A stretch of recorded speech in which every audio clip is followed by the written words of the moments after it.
नमस्कार, आप देख रहे हैं परिवर्तन बिहार। मैं हूं विनय कुमार। अभी हम मौजूद हैं जमुई जिले के सोनो प्रखंड परनाम नदी पुल के ऊपर। जमुई जिला के डीएम साहब और जिला के वरीय पदाधिकारी परनाम नदी की पुल को निरीक्षण करने के लिए यहाँ पहुँचे हुए हैं और संभावतः जताया जा रहा है कि मुख्यमंत्री नीतीश कुमार का भी प्रोग्राम होना है, पुल का निरीक्षण करना है।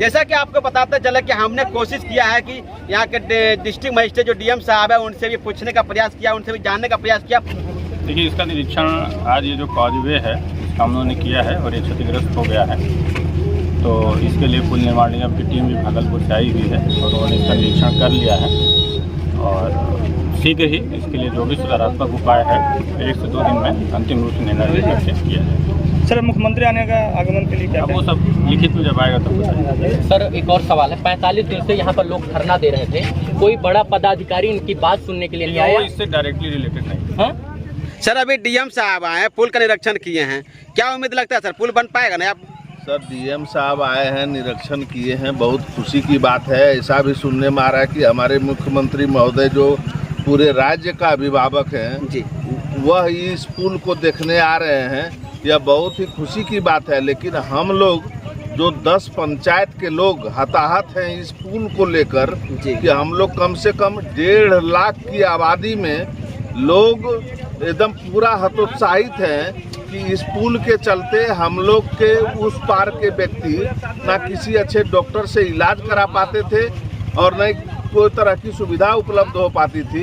यह कॉजवे के कारण हम लोग का आवागमन हुआ था शहर की ओर, लेकिन यह अचानक टूट जाने के कारण हम लोग बहुत हताहत हैं। मुख्य वजह क्या था टूटने का? टूटने का मुख्य वजह क्या? मुख्य वजह यह है कि संवेदक के द्वारा मानक के विपरीत बालू खनन किया गया, जिसके विरुद्ध हम लोग आंदोलन भी किए, लेकिन स्थानीय प्रशासन के द्वारा हमारे आंदोलन को कुचला गया और फिर बालू का उठाव हुआ, जिसके कारण आज यह पुल क्षतिग्रस्त हो गया। सर, इन दिनों जमुई में मौत का तांडव बज रहा है, में कई बच्चे डूब के मर रहे हैं, खैरा प्रखंड में डूब के मर गए क्योंकि बीते दिन, और कल एक बलथर में भी बच्चे डूब के मर गए थे। इसका जिम्मेदार सर कौन है? बालू संवेदक है, बालू संवेदक के ऊपर FIR दर्ज होना चाहिए। जमुई लोकसभा क्षेत्र के सांसद चिराग पासवान का जिला अध्यक्ष बंटी जी पहुंचे हुए हैं। यदि अगर कोई जनप्रतिनिधि इन ग्रामीणों की समस्या को सुने होते तो ये नौबत आज नहीं आया होता, लेकिन कोई भी जनप्रतिनिधि इन समस्याओं को सुनने के लिए तैयार नहीं है और आज जैसे ही पुल टूट गया है तो पक्ष और विपक्ष सभी यहाँ पे रोटी सेकने के लिए आए हुए हैं। आइए हम बंटी से जानते हैं किनका क्या कुछ कहना है। सर, क्या कहना है आप? धन्यवाद। और सबसे पहले तीखा सवाल करने के लिए आपको दिल से धन्यवाद। तीखा सवाल जो 40-45 साल से पीढ़ी दर पीढ़ी इस क्षेत्र पर हुकूमत करते आ रहे हैं उनसे होना चाहिए। हम चकाई सोनो का स्थानीय निवासी हैं, इस क्षेत्र से हम 10 बार महीने में गुजरते हैं। चरका पत्थर इलाके में हम लोग काम भी करते हैं और यहाँ के दुख दर्द से और इस पुल के हालात से वाकिफ़ हैं। जब आप जैसा कि बता रहे हैं, जिस वक्त लोगों पर FIR किया जा रहा था या आंदोलन किया जा रहा था, उस वक्त भी हमारी पार्टी के पंचायती राज पदाधिकारी श्री मनोज यादव जी इस मूवमेंट में वो इन्वॉल्व हैं। यहाँ के स्थानीय जनप्रतिनिधि जो ये आंदोलन चला रहे थे कि बालू अवैध खनन रोका जाए, जो तय मानक हैं कि 10 फीट बालू अवैध खनन होना चाहिए, लेकिन 30-30 फीट अवैध खनन हुआ, जिसका दुष्परिणाम हम सबके सामने है कि पुल धंस गया।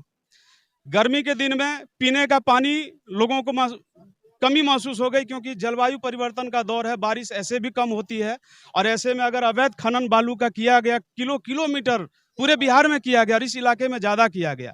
मैं एक बात कहना चाहता हूँ पूरी गंभीरता से कि राजनीति में सबसे बड़ा चीज़ होती है जनता, और जो जनप्रतिनिधि हैं उनको लोक लाज का ख्याल रखना चाहिए, जन मर्यादा का ख्याल रखना चाहिए। जनता त्राहिमाम कर रही है, पूरा बाजार रोड जाम कर रहा है, लोग कह रहे हैं कि अवैध खनन रोको और संरक्षण आप दे रहे हैं। 15 लोगों पर मुकदमा हो गया। यहाँ के स्थानीय जनप्रतिनिधि का अगर सह नहीं है तो किसकी औकात, किसकी मजाल जो यहाँ के स्थानीय लोगों पर मुकदमा कर दे। मैं आपको कह देता हूं कि सरफरोशी की तमन्ना अब हमारे दिल में है और देखना है जोर कितना बाजुए कातिल में है।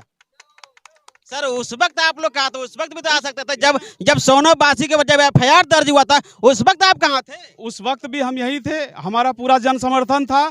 हम जानते थे कि यहाँ के जनप्रतिनिधि जो सत्ता के अहंकार में डूबे हुए हैं, उनके खिलाफ हम पूरे चकाई सोनो क्षेत्र में अलग जगा रहे हैं। हजारों का संगठन उठ खड़ा हुआ है। हम यहाँ के नौजवानों से कह रहे हैं, ये जो विपत्ति की स्थिति, ये तो एक मुद्दा है और हम यहाँ इसी मुद्दे पर बात करने आए थे। सर्वप्रथम तो मैं यहाँ राजनीति करने आया ही नहीं था, मैं तो इस मुद्दे को उठाने आया था ताकि जनता का काम जल्दी से जल्दी हो सके, सत्ता पक्ष पर दबाव बने। मैं विपक्षी पार्टी से हूं, सत्ता पक्ष के प्रतिनिधि पर दबाव बनाने के लिए मैं आया ताकि दबाव बने, आप जल्दी से इस पुल को बनवा दें, वरना चुनाव आने वाला है, जनता आपको उखाड़ करके फेंक देगी। चकाई की धरती पर भी चिराग पासवान के प्रतिनिधियों को आप कमजोर समझने की गलती नहीं करें। चिराग पासवान के प्रतिनिधि इतने मजबूत हैं कि कल तक जो लोग हमारे नेता के खिलाफ आपत्तिजनक बयान देते थे, उनको फोटो खिंचवा नेता कहते थे, आज उनका पूरा खानदान एक लाइन से हमारे नेता के चरणों में गिर करके माफी मांग रहा है और फोटो खिंचवा रहा है।